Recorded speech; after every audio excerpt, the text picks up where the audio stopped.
आता राज्याच्या विविध जिल्ह्यांमधल्या ठळक घडामोडींकडे एक नजर. जिल्हा झटपट. शिवभोजन थाळी यापुढेही सुरू ठेवण्यासाठी 200 कोटींच्या निधीला मंत्रिमंडळानं मंजुरी दिल्याची महसूल मंत्री चंद्रशेखर बावनकुळे यांची चंद्रपूरमध्ये माहिती. आजच्या साहित्यिकांमध्ये समाजाविषयीच्या चिंतनाचा अभाव कमी. साहित्यिक डॉक्टर वासुदेव मुलाटे यांनी बीड इथं भगवानराव लोमटे स्मृती राज्य पुरस्कार स्वीकारल्यानंतर व्यक्त केली खंत.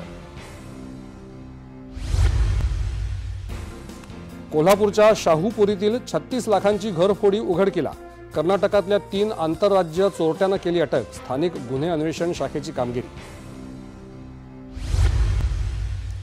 मुंबई गोवा महामार्गावर रायगड जिल्ह्यात पेण तालुक्यातल्या चुनाभट्टी इथे एसटी बस आणि खासगी ट्रॅव्हल बस यांच्यात झालेल्या अपघातात 12 प्रवासी जखमी.